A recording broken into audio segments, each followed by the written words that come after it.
প্রিয় শিক্ষার্থী বন্ধুরা, তোমরা তোমাদের শিক্ষার সমস্ত তথ্য জানতে এবং সকল সমস্যার সমাধান জানতে এখনই জয়েন করো আমাদের ফেসবুক গ্রুপে।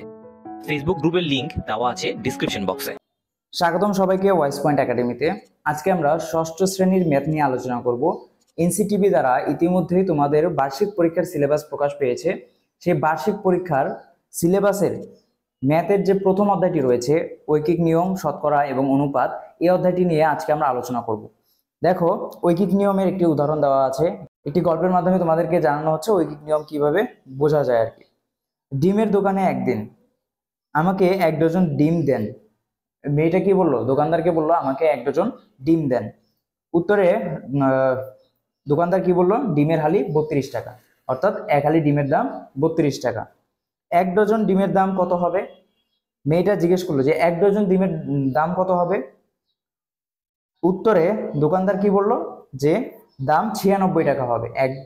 এক ডজন দাম কত হবে? 96 টাকা।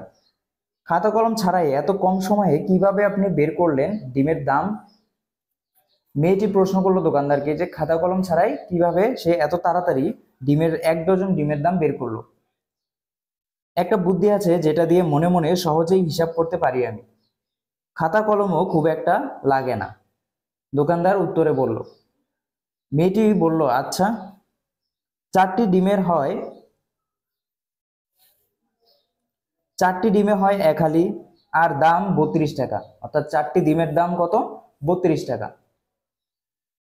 এখানে দেখো 32 টাকা সমান কত? 4টা ডিম। এই জায়গায় 4টা ঘর করে ডিমকে বোঝানো হচ্ছে, যে এখানে 1টা 2টা 3টা এই 4টা, অর্থাৎ 4টা ডিমকে বোঝানো হচ্ছে।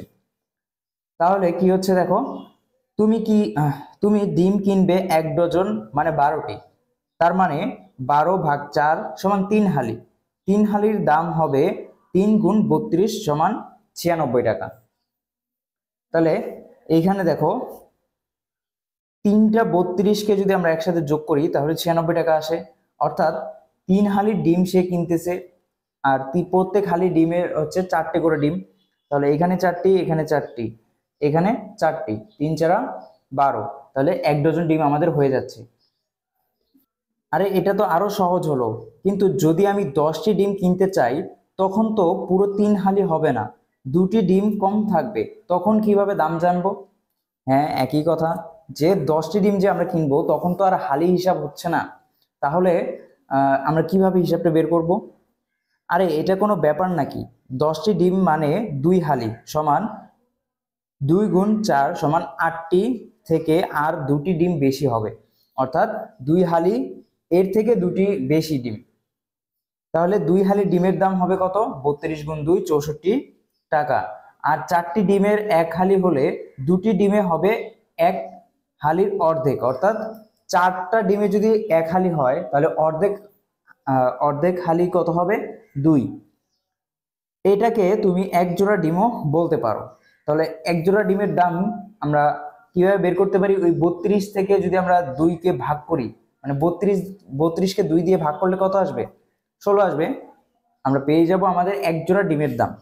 তাহলে দেখো কি হলো, যে 1 হালি ডিমের দাম 32 টাকা, 1 হালি ডিমের দাম 32 টাকা, 2 হালি ডিম আমার হয়ে গেল। এরপর থাকে 2টি ডিম, তাই না? তাহলে 2টি ডিমের দাম কত? 16 টাকা। আর 2টি ডিমের দাম হবে 1 হালি ডিমের অর্ধেক, মানে 32 ভাগ 2 সমান 16 টাকা। এবার খুব সহজেই 2 হালি দামের সাথে 1 হালি অর্ধেকের দাম যোগ করে 10টি ডিমের দাম পাবে। 64 যোগ 16 সমান 80 টাকা, অর্থাৎ 2 হালি 2টি ডিমের দাম 80 টাকা। দেখো, 2 হালি, এখানে 1 হালি, এখানে 1 হালি, এবং 2টি ডিম এক্সট্রা, অতিরিক্ত বা বেশি। তাহলে এই যে অর্ধেক, হাফ হালি এবং 2 হালি, এই টোটাল কত আসতেছে? 80 টাকা আসতেছে। মিনার খুবই পছন্দ হলো দোকানদারের পদ্ধতি, কিন্তু তার মনে তবু একটা প্রশ্ন ছিল। আচ্ছা, কেউ যদি 9টি ডিম কিনতে চায় তাহলে কি হবে? তখন তো আর 2 হালি থেকে 1টি ডিম বেশি থাকবে। তাহলে তখন অর্ধেক হালি বা 1 জোড়া এভাবে অর্ধেক করা যাবে না। এজন্যই ডিম হালি বা জোড়ায় জোড়ায় বিক্রি করলেই হিসাবে সুবিধা হয়। তবে কেউ যদি 9টি ডিম কিনতে চায় তাহলে একটি ডিমের দাম হিসাব করাই লাগবে। মিনা চিন্তা করে দেখলো, 1 হালি বা 4টি ডিমের দাম কত? 32 টাকা। তাহলে 32 টাকা প্রত্যেকটি আলাদা আলাদা 4টি ডিমের দাম কত, প্রত্যেকটি ডিমের দাম আলাদা আলাদা ভাবে কত হবে। তাহলে আমরা যদি 32কে 4 দিয়ে ভাগ করি তাহলে দেখো 8 অ্যান্সার আসতেছে। তার মানে কি 8, প্রত্যেকটা ডিমের দাম 8 টাকা। তাহলে একটি ডিমের দাম কত হবে, 32/4 সমান 8 টাকা, অর্থাৎ একটা ডিম সমান 8 টাকা। তাহলে 9টি ডিমের দাম কত আসবে, দেখো 2 জোড়া যোগ একটি ডিমের দাম, তাই না? অর্থাৎ 4 দুগুণে 8 আর 1, 9টি ডিমের দাম হবে। 2 হালি ডিমের দাম কত, 2 হালি ডিমের দাম 32 টাকা গুণ 2, যেহেতু 2 হালি এবং একটি হালির দাম হচ্ছে আমাদের 32 টাকা, এবং একটি ডিমের দাম যোগ করতে হবে, তাহলে কি 8 টাকা। তাহলে কত আসলো, 64 টাকা প্লাস 8 টাকা সমান 72 টাকা। তাহলে দেখো এখানে যে প্রত্যেকটা ডিমের দাম 8 টাকা 8 টাকা 8 টাকা করে, 1 হালি 2 হালি এবং 2 হালি একটি ডিমের দাম হবে 72 টাকা। 2 হালির দাম হচ্ছে 64 টাকা, এই যে দেখো 2 হালির দাম হচ্ছে 64 টাকা, এবং একটি যে ডিম রয়েছে এটার দাম কত, 8 টাকা। তাহলে 64 যোগ 8 সমান কত, 72 টাকা। তাহলে আমরা পেয়ে গেলাম আমাদের কাঙ্ক্ষিত অ্যান্সার, উত্তর। এবার মিনা একটা মজার ব্যাপার লক্ষ্য করলো। একটি ডিমের দাম জানা থাকলে আসলে কত হালি হচ্ছে এগুলো কিছুই জানার দরকার হয় না, সরাসরি কতগুলো ডিম লাগবে সেই সংখ্যা দিয়ে গুণ করলেই দামটা পাওয়া যায়, তাই না? তোমরা কি লক্ষ্য করেছো, যদি আমরা একটা ডিমের দাম জানি তাহলে আমাদের আর আলাদা করে জোড়ায় জোড়ায় করে অথবা হালি করে কি করতে হচ্ছে না, যোগ করতে হচ্ছে না। আমরা যদি সোজা গুণ করে দেই একটি ডিমের দামের সাথে কতটি ডিম লাগতেছে, তাহলে কি হবে, আমরা আমাদের কাঙ্ক্ষিত অ্যান্সারটি বা উত্তরটি পেয়ে যাব, কাঙ্ক্ষিত দামটি পেয়ে যাব। যেমন 9টি ডিমের দাম সমান 9 গুণ একটি ডিমের দাম, তাহলে একটি ডিমের দাম কত, 8 টাকা, একটি ডিমের দাম কত, 8 টাকা। তাহলে এই 8 টাকার সাথে যদি আমি 9, ওই যে 9টি ডিমের দাম এটা যদি আমি গুণ করি তাহলে কি পেয়ে যাব, আমি দেখো 72 টাকা পেয়ে গেলাম। অর্থাৎ আমার একটি ডিমের দাম যদি আমি জানি তাহলে আমি কি যত খুশি ডিমের দাম বের করতে পারবো। এবার একটা মজার কাজ আছে তোমাদের জন্য, নিচের ধাপ অনুসরণ করে কাজগুলো করো এবং সমগ্র কাজের বিস্তারিত বর্ণনা খাতায় লিখে ও ছবি এঁকে পরবর্তী ক্লাসে শিক্ষককে দেখাও। অর্থাৎ তোমাদেরকে একটি কাজ দেওয়া হয়েছে, দেখি আমরা একটু কাজটা কি কি হবে। কোনো একটি মাসে তোমার বাড়িতে সবাই মিলে মোট কতটি ডিম খাওয়া হয়েছে সেটা হিসাব করো। অর্থাৎ তোমার পরিবারের এক মাসে কতটি ডিম খাওয়া হয়েছে সেই হিসাবটা তোমাদেরকে রাখতে হবে। ধরো যে যদি কোনো মাসে 10টি হয় তাহলে 10টি, যদি 20টি হয় তাহলে 20টি, এরকম করে হিসাব রাখতে হবে যে তোমরা মাসে মাসে কতটি ডিম শেষ করলা বা খেলা। এই যে খাওয়া শেষ, এখন কি প্রয়োজনে অভিভাবকের সহায়তা নাও, তুমি তোমাদের অভিভাবকের সহায়তা নিতে পারো। এবার তোমার এলাকার কোনো একটি দোকানে গিয়ে ডিমের ডজন কত দামে বিক্রি হচ্ছে তা জিজ্ঞেস করে জেনে নাও। অর্থাৎ আমাদের তোমাদের এলাকার একটি দোকানে গিয়ে জানতে হবে যে তোমাদের ডিমের প্রত্যেকটা ডিমের না, এখানে বলছে হচ্ছে কত, যে 1 ডজন ডিমের দাম কত। তুমি কি খাতা কলম ছাড়াই দোকানে দাঁড়িয়ে বের করতে পারবে ওই মাসে ডিম কেনার জন্য তোমাদের কত টাকা খরচ হয়েছে? অবশ্যই পারা যায়। দেখো 1 ডজন ডিমের দাম যদি আমরা জানতে পারি তাহলে সেইখান থেকে ধরো যে 1 ডজন ডিমের দাম আমরা জানলাম, সেই 1 ডজন ডিমের দাম, 1 ডজন সমান কতটি, 12টি ডিম। তাহলে 12টি ডিমের দাম যদি আমরা জানি, সেই 12টি থেকে যদি আমরা কি করতে পারি, একটি ডিমের দাম বের করতে পারি, তাহলে আমরা আমাদের মাসে কয়টি ডিম খেলাম, সেই ধরো যে 20টি ডিম, তাহলে কি 20টি ডিমের কি করতে পারবো, প্রাইসটা আমরা বের করতে পারবো না? অবশ্যই পারবো। বাড়িতে ফিরে খাতা কলম নিয়ে ছবির মাধ্যমে খরচের হিসাব করে দোকানে থাকা অবস্থায় তোমার হিসাব সঠিক ছিল কিনা নিশ্চিত করো। অর্থাৎ বাসায় এসে এটা ক্যালকুলেট করে ছবি এঁকে, এই যে এখানে যে ফ্লো চার্ট এঁকে এঁকে তোমরা দেখলা না, যে এখানে যে এঁকে এঁকে দেখানো হয়েছে, এখানে যে এঁকে এঁকে দেখানো হয়েছে, এইভাবে তোমরা এঁকে বাসায় যা আঁকবা এবং দেখার চেষ্টা করবা, বোঝার চেষ্টা করবা যে তোমার উত্তরটা কি সঠিক হয়েছে যেটা তুমি দোকানে বসে করেছো। ওই 1 মাসের হিসাব থেকেই তোমার পরিবারে সারা বছরের ডিম কেনার জন্য কত টাকা খরচ হয় সেটা বের করো। অর্থাৎ ওই 1 মাস থেকে প্রত্যেক বছর, যেহেতু আমাদের 1 বছর 1 মাসের হিসাবটা আমরা পেয়ে গেলাম, তার মানে কি প্রতি মাসে যদি এই পরিমাণের ধরো যে 20টি, প্রতি মাসে আমার পরিবারে 20টি ডিম খাওয়া হয়, তাহলে এক মাসে যদি 20টি খাওয়া হয় তাহলে 12 মাসে কয়টা হবে সেটা আমাদের বের করতে হবে। তাহলে 12 দিয়ে যদি আমি গুণ করি তাহলেই তো আমি পেয়ে যাবো যে কতটা ডিম খাওয়া হচ্ছে, তাই না? এরপর কি করতে হবে, ডিমের দাম প্রতি মাসে একই না হলে সারা বছরের হিসাব করতে কি ধরনের সমস্যা হতে পারে বলে তুমি মনে করো? এখন দেখো, ডিমের দাম যদি কোনো এক মাসে 1 টাকা বৃদ্ধি পেলো বা 2 টাকা বৃদ্ধি পেলো তাহলে কি হচ্ছে, আমাদের প্রতি মাসের যে হিসাবটা সেটা কিন্তু একই রকম থাকছে না। অর্থাৎ দেখবে যে একটা নির্দিষ্ট সময় পরে কি হচ্ছে, দামটা পরিবর্তনের কারণে আমার হিসাবটাও পরিবর্তন করতে হচ্ছে, তাই না?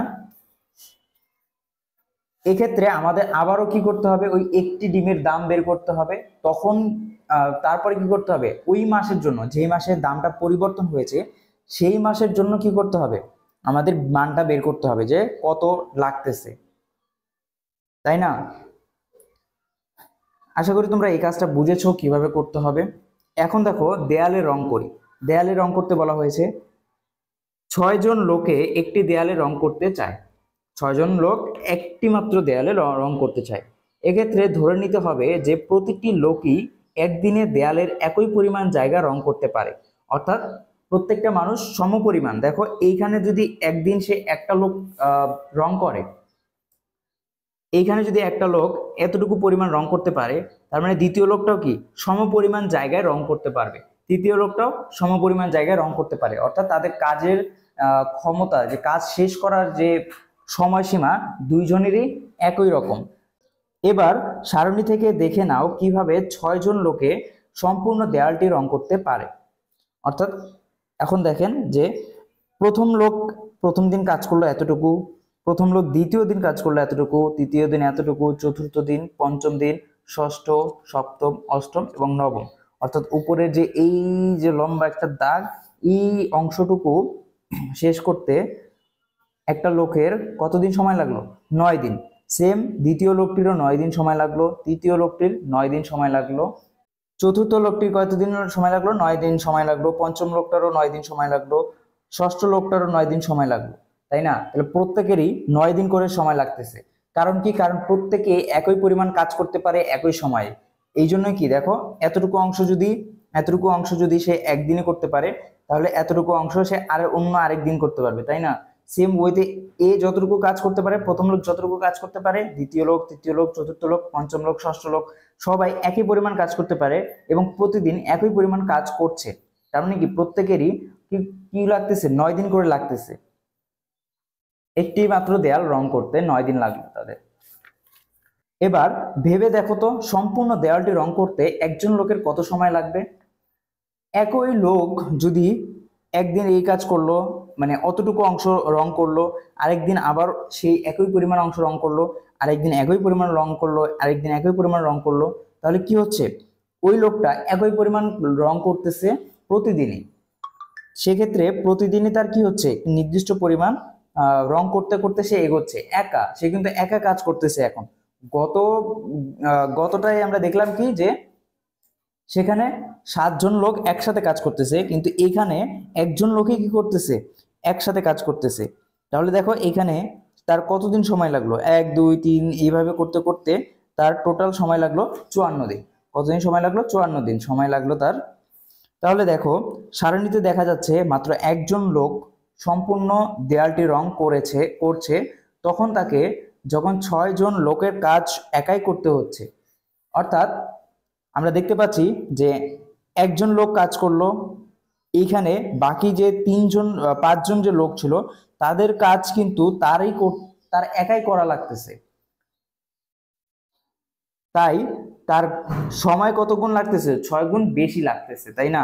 যেহেতু সে একদিনের কাজ একজনেরটা এতটুকু করতে পারে, তাহলে তার 6 দিনের কাজ করতে 6 গুণ শ্রম দিতে হচ্ছে, সময় দিতে হচ্ছে, তাই না? ফলে সম্পূর্ণ দেয়ালটি একজন রং করেছে। তাহলে আমরা দেখবো যে কত অংশ আছে, 1 2 3 4 5 6 7 8 9 অংশ। তার মানে 9 অংশ জুড়ে কাজ করছিল 6 জন মিলে। এর আগে 9 অংশ জুড়ে 6 জন কাজ করছিল। এবং তাহলে আমরা যদি 9 কে 6 দ্বারা গুণ করি তাহলে আমরা কি পাবো, 54 দিন পেয়ে যাব, যে তার 54 দিন সময় লাগলো এই একা কাজটি সম্পূর্ণ করতে। এখানে এখানে 6 জন লোক সম্পূর্ণ দেয়ালটি রং করতে যে সময় লাগে সেই সময়কে 9 দ্বারা গুণ করে একজন লোকের জন্য প্রয়োজনীয় সময় নির্ণয় করা হয়েছে।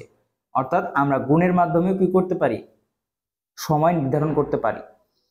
এখন যদি 3 জন লোককে সম্পূর্ণ দেওয়ালটি রং করতে বলা হয় তাহলে কত সময় লাগবে? অবশ্যই একজন লোকের চেয়ে কম সময় লাগবে, কিন্তু ঠিক কতটা সময় কম লাগবে সেটা ছবিতে দেখো। অর্থাৎ প্রথম দিন কাজ করলো 3 জন একসাথে, এই দেখো 1 2 3, 3 জন কাজ করলো। দ্বিতীয় দিন, তৃতীয় দিন, চতুর্থ দিন, পঞ্চম দিন, ষষ্ঠ দিন, সপ্তম দিন, অষ্টম দিন, নবম দিন। নবম দিন শেষ, আবার তারা কি করলো, একসাথে শুরু করলো। প্রথম দিন, প্রথম দিন, দ্বিতীয় দিন, তৃতীয় দিন। এখন যদি 3 জন লোককে সম্পূর্ণ দেওয়ালটি রং করতে বলা হয় তাহলে সময় কত লাগবে? অবশ্যই একজন লোকের চেয়ে কম সময় লাগবে, কিন্তু ঠিক কতটা কম সময় লাগবে সেটা ছবিতে দেখো। অর্থাৎ এখানে দেখুন যে একদিনে কিন্তু 3 জন কাজ করতেছে। একদিন 3 জন কাজ শুরু করলো এখানে, দ্বিতীয় দিনে এখানে গেল, তৃতীয় দিনে এখানে, চতুর্থ দিনে এখানে, পঞ্চম দিনে এখানে, ষষ্ঠ, সপ্তম, অষ্টম, নবম দিনে এখানে। আবার তারা কি করলো, আবার নতুন করে কাজ শুরু করলো। প্রথম দিন, দ্বিতীয় দিন, তৃতীয় দিন, চতুর্থ দিন, পঞ্চম, ষষ্ঠ, সপ্তম, অষ্টম এবং নবম দিন। তাহলে নবম দিন যায় এইখানে তাদের 18 দিনের মধ্যে কাজ শেষ হয়ে গেল।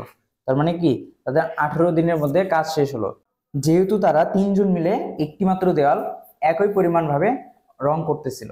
সারণীতে দেখা যাচ্ছে 3 জন লোক যখন সম্পূর্ণ দেয়ালটি রং করছে তখন একজনের কাজ 3 জনে ভাগ করে নিয়েছে, তাই সময়ও লেগেছে একজন লোকের প্রয়োজনীয় সময়ের 3/1 গুণ। অর্থাৎ একজন মানুষের যে পরিমাণ সময় লাগতো 3 জন মানুষের তার থেকে কম সময় লেগেছে, তাই না? ধরো যে একজন মানুষের তিন ভাগ সময় লাগতো, একজন মানুষের কয় ভাগ সময় লাগতো? 3 ভাগ। কিন্তু যেহেতু 3 জন মানুষ করতেছে তাহলে একজন মানুষের সময় কত লাগতেছে? 1 ভাগ।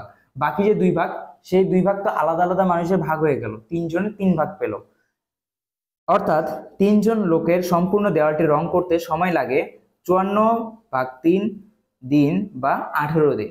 তাহলে 18 দিন তাদের সময় লাগলো। আমরা ছকেও কিন্তু দেখেছিলাম যে তাদের 18 দিনের মধ্যে সম্পূর্ণ হয়েছিল। এখানে একজন লোকের সম্পূর্ণ দেওয়ালটি রং করতে যে সময় লাগে সেই সময়কে 5 দ্বারা ভাগ করে 5 জন লোকের জন্য প্রয়োজনীয় সময় নির্ণয় করা হয়েছে। লোক সংখ্যা কমলে কাজ সম্পূর্ণ করার দিন বেড়ে যায়, আবার লোক সংখ্যা বাড়লে দিন কমে যায়। অর্থাৎ দেখো, যেখানে একজন লোক কাজ করছিল সেখানে কিন্তু তার সময় বেশি লাগছে, তার মানে দিনগুলো মানে বেশি লাগছে, দিন বেশি লাগছে, তার 54 দিন লাগতো। কিন্তু পরবর্তীতে যখন আরো 2 জন তার সাথে যুক্ত হলো, অর্থাৎ যখন 3 জন মিলে কাজ করা শুরু করলো তখন তার কতদিন সময় লাগলো? 18 দিন সময় লাগলো। তার মানে তার কম সময় লাগলো, তাই না? অর্থাৎ লোক যত কম হবে কাজের সময়ও তত তাড়াতাড়ি সম্পূর্ণ হবে। এরপর দেখো, খাবার বন্টন করি। একটি ছাত্রাবাসে 50 জন ছাত্রের জন্য 4 দিনের খাদ্য মজুদ আছে। ওই পরিমাণ খাদ্যে 20 জন ছাত্রের কতদিন চলবে? এক্ষেত্রে ধরে নিতে হবে যে প্রতিটি ছাত্র একদিনে একই পরিমাণ খাবার খেতে পারে। এবার সারণী থেকে দেখে নাও কিভাবে 50 জন ছাত্র ছাত্রাবাসে মজুদ থাকা সব খাদ্য খেতে পারে। অর্থাৎ আমরা যদি একটু ছকে তাকাই, দেখো প্রথম দিন প্রথম ছাত্র খেলো এতটুকু খাবার, দ্বিতীয় দিন সে একই ছাত্র এতটুকু খাবার খেলো, তৃতীয় দিন একই ছাত্র এইভাবে এতটুকু খাবার খেলো, চতুর্থ দিন একই পরিমাণ খাবার কি করলো, ছাত্র খেলো। এবং প্রত্যেকটা দিন কতজন ছাত্র? 50 জন ছাত্র একই পরিমাণ খাদ্য খাচ্ছে। তাহলে 50 জন ছাত্রের জন্য এখানে খাদ্য বরাদ্দ আছে এতটুকু, অর্থাৎ 50 জন 4 দিনের জন্য এতটুকু খাদ্য খেতে পারবে, তাই না? দেখো প্রথম, দ্বিতীয়, তৃতীয়, চতুর্থ, তারপরে এখানে এগুলো ব্ল্যাক মানে হচ্ছে কি এইখানে মাঝখানে আরো অনেকে আছে, বাকি সংখ্যাগুলো এটার মাঝখানে আছে। এরপর হচ্ছে 48, 49, 50। তাহলে এই যে 50 জন ছাত্র 4 দিনে এই পরিমাণ খাবার খাচ্ছে, তাহলে সেই জায়গায় যদি 20 জন ছাত্র থাকতো, যে এই জায়গায় যদি ছাত্র পরিমাণ 20 জন থাকতো তাহলে কত হতো? এবার ভেবে দেখো তো, ওই পরিমাণ খাদ্য মাত্র একজন ছাত্র কয়দিনে খেতে পারবে? সবার খাদ্য সে একাই খাবে, কাজেই আরো অনেক বেশি খেতে পারবে। কতদিন সেটা সারণীতে দেখে নাও। অর্থাৎ 50 জন ছাত্র 4 দিনে যে খাবার খেত সে একা সেই খাবার খাবে। তাহলে একই পরিমাণ খাবার যদি সে প্রতিদিন খায় তাহলে সে কতদিন পর্যন্ত সেই খাবারটা খেতে পারবে। দেখো প্রথম দিন সে খেলো, প্রথম দিন খেলো, দ্বিতীয় দিনে একই পরিমাণ, তৃতীয় দিনে একই পরিমাণ, চতুর্থ দিনেও একই পরিমাণ খেলো। এরপর দেখো 48তম দিনে সে একই পরিমাণ খেলো, 49তম দিনে খেলো, 50তম দিনে খেলো। তাহলে এটা তো হচ্ছে একজনের খাবার খেলো, তাই না? তোমরা দেখো এখানে একজন ছাত্র কি করলো, সবার খাবার খেলো। একজন ছাত্র 49 জনের খাবার, 50 জনের খাবার একদিন একদিন একদিন করে খেলো, তাই না? তার মানে কি সে একাই খেয়েছে 49 দিন পর্যন্ত। এরপরে আবার কি চতুর্থ দিনে যতগুলো খাবার ছিল সেগুলো সে খাওয়া শুরু করলো। প্রথম ছাত্র খেলো মানে 51 দিন, 52, 53, 54, এরপরে কি সে আবার 100 দিন পর্যন্ত খেতে পারলো। এটা কি কোন দিনের খাবার? দ্বিতীয় দিনের খাবার সে একাই খেলো। কতদিন খেতে পারলো? 100 দিন। এরপরে তৃতীয় দিনের খাবার সে খেলো, তাহলে কতদিন খেতে পারলো সে? দেখো এখানে হচ্ছে 101 তৃতীয় দিনের খাবার, কিন্তু সে তৃতীয় দিনের খাবার কি করছে? একাই খাচ্ছে সব। তাহলে কতদিন? 150 দিন পর্যন্ত সে খাবারটা খেতে পারলো। এরপর এইখানে যে হবে, এখানে চতুর্থ দিনের খাবারটা আমরা দেখেছিলাম না? চতুর্থ দিনে এখানে একজন খেলো, দ্বিতীয় জন, তৃতীয় জন, কিন্তু সে এখন কি করতেছে? সে একাই খাচ্ছে। তাহলে সে কতদিন খেতে পারলো? দেখো এখানে 200 দিন খেতে পারলো। কতদিন? 200 দিন খেতে পারলো। অর্থাৎ এইখানে আমরা কি বুঝতে পারলাম যে এই পরিমাণ খাদ্যে একজনের চলবে আরো 50 গুণ বেশি দিন। অর্থাৎ 50 জন 4 দিনে যে খাবার খাইতো, সেই 4 দিনের খাবারটা 50 জনের যে 4 দিনের খাবার সেটা একজন যদি খাইতো তাহলে কতদিন সময় লাগতো? সে আরো 50 গুণ বেশি দিন খাবার খাইতে পারতো। তাহলে একজন ছাত্রের জন্য খাদ্য আছে 4 গুণ 50 দিন সমান 200 দিনের। যেহেতু 4 দিনের খাবার ছিল সেহেতু 4-এর সাথে আমরা কি 50 গুণ করে দেব, যেহেতু সে 50 জনের খাবার একাই খাচ্ছে। আবার ওই পরিমাণ খাদ্যে 20 জন ছাত্রের আরো কম দিন চলবে। অর্থাৎ একজন ছাত্র যদি 200 দিন খেতে পারে, তার মানে 20 জন ছাত্র খাইলে কমবে নাকি বাড়বে? অবশ্যই এটা কমবে। খেয়াল করো 20 জনকে আসলে একজনের মোট 200 দিনের খাদ্য খেতে হবে। তাহলে এবার সারণীতে 20 জন ছাত্রের কতদিন চলবে সেটা বের করে খালি ঘর পূরণ করি। এখানে প্রথম দিন সে খেলো, দ্বিতীয় দিন, চতুর্থ, তৃতীয়, চতুর্থ, এভাবে কি ডট ডট দিয়ে চলতে থাকলো। তাহলে এইভাবে 20 জন খাচ্ছে এবং কি কতদিন খেতে পারবে সেটা এই জায়গায় লিখতে হবে, তাই না? তাহলে আমরা একটু চিন্তা করি যে একজন যদি 50 জনের খাবার প্রতিদিন খেলে কত করে খেতে পারে? সে 4 দিনের খাবার 200 দিন খেতে পারে। তাহলে দেখো এটাকে যদি আমরা একটু সাজায় লিখি তাহলে এইরকম আমরা পাবো। দেখো যে একজন ছাত্রের যতদিন চলবে 20 জন ছাত্রের চলবে তার 20 ভাগের 1 ভাগ। অর্থাৎ একজন ছাত্র যতদিন খাবারটা খেতে পারবে 20 জন ছাত্র তার 20 ভাগের অংশ 1 ভাগের অংশ খেতে পারবে, তাই না? তাহলে 20 ভাগের 1 ভাগ অংশ খেতে পারতো, কারণ এক্ষেত্রে একজনের খাদ্য 20 জনে ভাগ করে খাবে। তাহলে অবশ্যই খাবারটা কমে যাবে, তাহলে কি হবে? দিনটাও আমাদের কম আসবে, তাই না? তাহলে 20 জন ছাত্রের খাবার হবে কতদিন? 50 গুণ 4 ভাগ 20, অর্থাৎ 50 জনের 4 দিন লাগতেছে কত তা গুণ করতে হবে। সেটাকে দিয়ে আবার কি করতে হবে? যতজনে আমরা খাচ্ছি এখন একসাথে তত দিয়ে ভাগ করতে হবে। তাহলে আমরা কি পেয়ে যাব? যে 10 দিন আমাদের লাগবে, অর্থাৎ 10 দিন আমরা খেতে পারবো। অর্থাৎ 20 জন যদি আমরা একসাথে খাবার খাই তাহলে কতদিন সময় লাগবে? 10 দিন সময় লাগবে আমাদের। একই পরিমাণ খাদ্যে ছাত্র সংখ্যা কমলে বেশি দিন চলে আর ছাত্র সংখ্যা বাড়লে কম দিন চলে। ঐকিক নিয়মে কখন গুণ আর কখন ভাগ করা হচ্ছে সেটা কি বুঝতে পেরেছো? অবশ্যই যখন দেখো যে যখন একজনেরটা আমরা বের করেছি তখন কি করেছি? শুধুমাত্র গুণ করেছি। এই যে দেখো শুধুমাত্র গুণ করেছে। অর্থাৎ যখন আমরা দেখব যে খাদ্যের পরিমাণটা বা আমরা যাকে দ্বারা গুণ করব সেটার মানটা বৃদ্ধি পাবে তখন কি হবে? সেটা গুণ হবে। আর যখন কমে আসবে, দেখো যেহেতু 20 জন একসাথে খাবে আর একজন একদিনে একজন একা খাবে, একজন একা খাইলে সে খাদ্যের পরিমাণটা বেড়ে যাবে, তার মানে সেখানে বেড়ে যাচ্ছে, তাহলে সেখানে কি হবে? গুণ হবে। এবং যেহেতু 20 জন এই একজনের খাবার যখন 20 জন খাবে তখন সেটা আবার কমে যাচ্ছে অবশ্যই, তাহলে কমে গেলে কি হবে, ভাগ হয়ে যাবে। দেখো ভাগ হয়ে গেল। ওকে, এখন নিচের বাস্তব সমস্যাগুলি ছবির মাধ্যমে সমাধান করো। 7 কেজি চালের দাম 280 টাকা হলে 15 কেজি চালের দাম কত? যদি 7 কেজি চালের দাম 280 টাকা হয় তাহলে 15 কেজি চালের দাম কত? তাহলে আমরা একটু যদি এটাকে করে দেখি, আমরা একটু আগে ঐকিক নিয়মটা যে শিখলাম সেটা যদি আমরা একটু দেখি, যে 7 কেজি চালের দাম কত টাকা? 280 টাকা। 280 টাকা। তাহলে 15 কেজির চালের দাম কত? এখন 15 কেজি চালের দাম বের করার আগে আমরা কি করব, আমরা দেখব 1 কেজি চালের দাম কত। 1 কেজি চালের দাম কত? অবশ্যই 1 কেজি চালের দাম এইটার থেকে 7 কেজি চালের দাম যদি এত হয়, 1 কেজি চালের দাম এটা থেকে কমবে, তাই না? তাহলে আমরা যদি এইটাকে 7 দিয়ে ভাগ করি তাহলে আমরা কি পেয়ে যাব? 1 কেজি চালের দাম পেয়ে যাব না? তাহলে দেখো 280 ভাগ 7 টাকা, যেহেতু 7-এর থেকে 1 ছোট এবং একটা কি হচ্ছে, 7 কেজির দাম যত হবে 1 কেজির দাম তার থেকে কম আসবে, তাই আমরা কি করলাম, দেখো ভাগ করলাম। এখন কি বলছে যে 15 কেজির দাম কত? 15 কেজি চালের দাম কত? এখন দেখো 1 কেজির থেকে আবার 15 কেজি বেশি বেড়ে যাচ্ছে না, তাহলে কি 15 কেজি বাড়তেছে, বাড়লে কি করতে হবে, আমাদের গুণ করতে হবে। তাহলে আমরা যদি গুণ করি, দেখো 7 গুণ 15, এটা হচ্ছে কি আমাদের গুণ এত টাকা। তাহলে এইটা হচ্ছে আমরা কি জানলাম, যে যখন টাকা কমবে বা যখন কোনো কিছু কমবে তখন সেটাকে কি করতে হবে, সেটাকে ভাগ করতে হবে।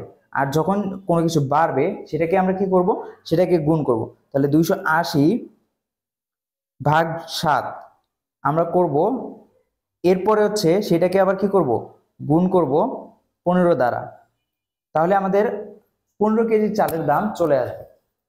তাহলে 280-কে যদি আমরা 7 দ্বারা ভাগ করি,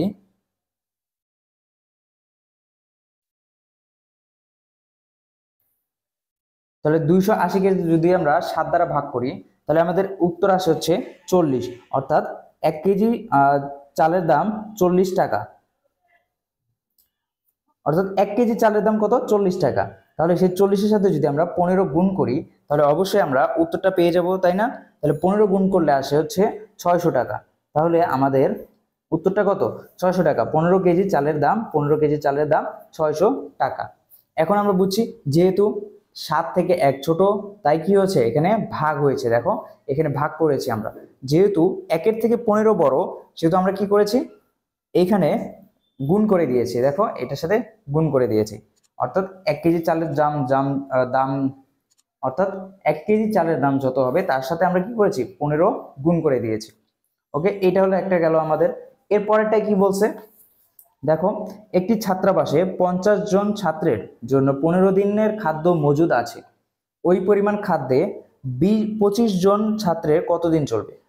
অর্থাৎ 50 জন ছাত্রের জন্য 15 দিনের খাদ্য আছে, তাহলে ওই পরিমাণ খাদ্যে কতজন, 25 জন কতদিন চলবে? 25 জন ছাত্র কতদিন চলবে? তার মানে দেখো ছাত্রের চলতো কতদিন, 15 দিন। তাহলে একজন ছাত্রের কতদিন চলবে সেটা আমরা আগে বের করব, তাই না? তাহলে দেখো 50 জন ছাত্রের চলে কতদিন, 50 জন ছাত্রের কতদিন চলে, 15 দিন চলে। তাহলে একজন ছাত্রের চলবে, দেখো এখন চিন্তা করো যে 50 জনের খাবার একজন খাবে, তাহলে দিন বাড়বে, সে কি বেশি দিন খেতে পারবে নাকি কম দিন খেতে পারবে? অবশ্যই সে বেশি দিন খেতে পারবে। তাহলে এইটা আগে আমরা যদি 50-কে 15-এর সাথে আমরা কি করব, গুণ করে দিব। কারণ কি, দেখো 50 জন ছাত্র যখন খায় তখন 15 দিন সময় যায়, আর একজন খেলে দিনটা আমার বাড়তেছে, তাহলে যখন দিন বাড়বে তখন কি হবে, গুণ হয়, বাড়লে কি হয়, গুণ হয়। 50 গুণ 15 দিন। তাহলে এখন হচ্ছে এই যে 50 গুণ 15 দিলাম, এখন আমাদের কতজনের কথা বলছে এখানে, দেখো যে 25 জন। যদি একজনের জায়গায় 25 জন ছাত্র ওই একই খাবার খেত তাহলে কতদিন থাকতো, অবশ্যই একজন যতটুকু খাবার খাবে তার থেকে 25 জন বেশি খাবার খাবে, তার মানে আমাদের দিন কমে আসবে, তাই না? তাহলে আমাদের দিন কমে আসলে এখানে কি হবে? কমে আসলে অবশ্যই ভাগ হয়। তাহলে 50 গুণ 15 ভাগ 25 দিন। তাহলে আমরা এখন বুঝতে পারলাম যে কিভাবে আমাদের এই জায়গায় গুণ হবে অথবা ভাগ আসবে, তাই না? বাড়লে হচ্ছে গুণ হবে এবং কমলে কি হবে?